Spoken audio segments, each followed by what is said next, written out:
All right, let's go ahead and get to number 12. The ratio of x to y is 3 to 4. Important information to know. Which table shows the ratio of x to y? All right, so if I have my ratio, I'm just going to plug it in and check it for each of these.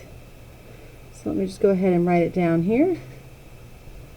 I already know that this is the ratio given, so now I can just plug in my numbers. Well, 3 to 12. How do I get there? 3 times 4. Whatever I do to one side, I have to do the other. So let's try 4 times 4. Does that equal 9? It does not, so A cannot be my answer. Let's go to B, and I'm just going to start with this one right here. 3 times what gets me to 12? Times 4. 4 times 4 is 16. Now, I'm not just going to take it for granted that it works. I'm going to keep going.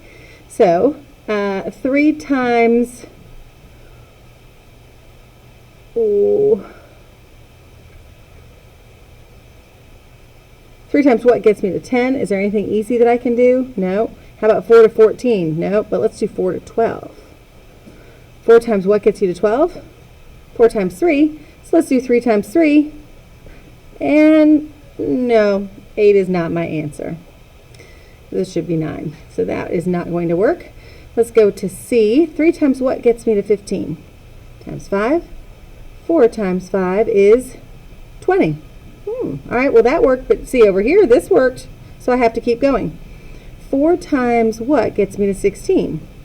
4 times 4, so 3 times 4 should be 12. Well, that's working so far.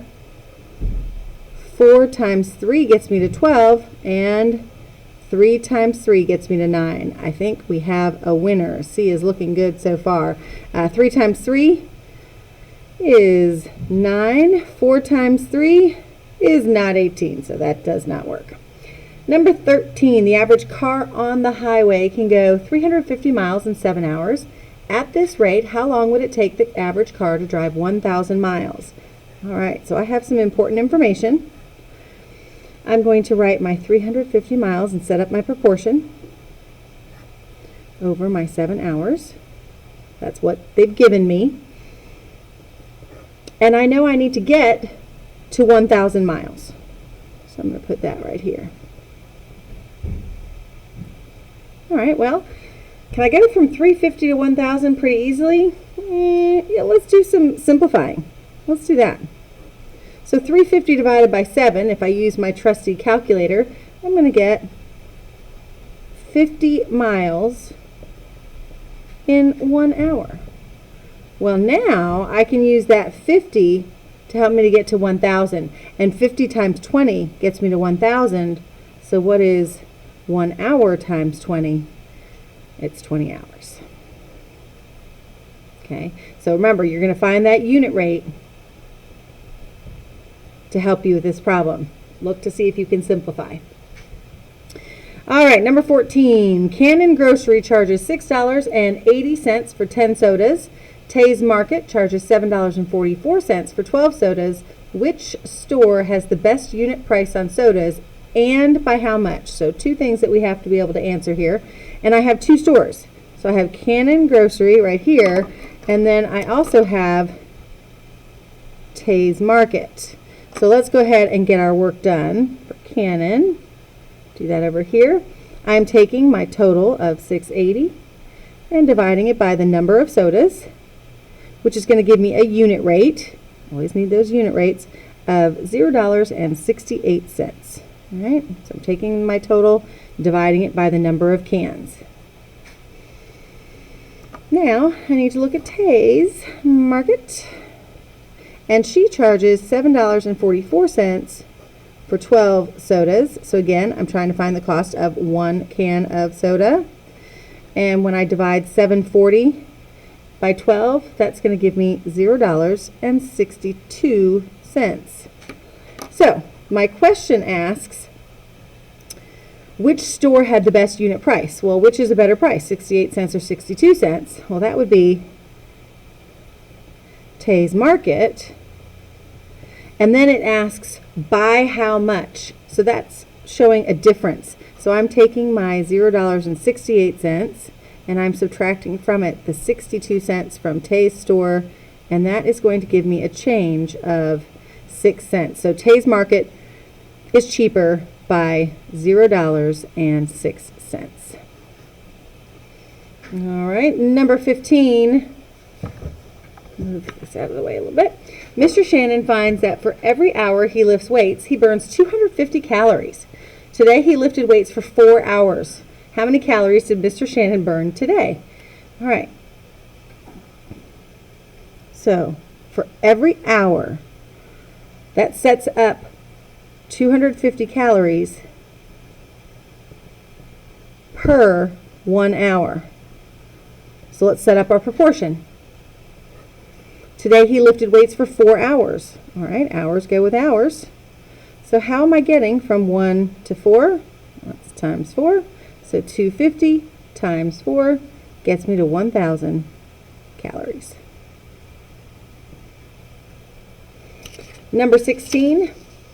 A recycling machine crushes 150 pounds of cans in 3 minutes. How many pounds of cans will the machine crush in 11 minutes? All right, so we have 150 in 3 minutes. Set up my proportion.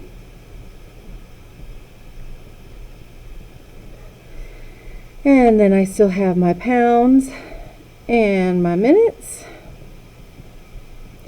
Now, they want to know about 11 minutes. Okay. Can I get from 3 to 11 easily? No, Mr. Astor, you cannot. All right, well then let's simplify. Let's find that rate. So in 1 minute, we're going to divide 150 by 3, and that's going to give us 50 pounds per minute. Now I can use that 1 minute to get me to the 11, because 1 times 11 gets me to 11 minutes. So 50 times 11 gives me 550 pounds. Number 17. All right, so for number 17, we're setting up our percent proportions. 100, I have my percent up top. All right, it says, what is 12% of 60? Percent is going with 100. So here's my 12%. And then of 60, that's going to be my total. So total goes on the bottom. So for this one, I'm trying to figure out, well, I can either, let me do this, draw my arrow, because I'm drawing my arrow towards where I need to go. So I can take my 60, divide it by 100, and that's going to give me times 0.06.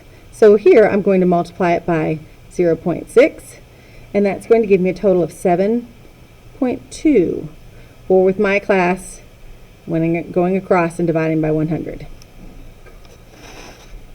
Number 18. 18 starts with 18. That makes me happy. 18 is 20% of what number? So let's set up our proportion again. And we have 18 is 20% of what number? 18 is going to be my part. So that's going on top. So now I have to figure out how to get from 18 to 20. Can't do that very well, but look what I see here. I can definitely simplify this, and I can divide both of these by 20. So let's do that. 20 divided by 20 is 1. 100 divided by 20 is 5. Well, now I can get from 1 to 18 easily. Times 18. 5 times 18 is 90. Now, the other way that I had talked about with my classes, if we have 18 over an unknown, and then we have 20 over 100, we could multiply and then divide by 20. Still going to get us to that 1800 divided by 20, which gives us 90. And then the other way, but wait, there's more. We have the calculator trick. 20 over 100, taking 18, dividing it by 20, and you are going to end up with 0.9. And so 100 times 0.9 still is going to get you to 90. So 3 different ways of getting there, but all of them will get you to the same response.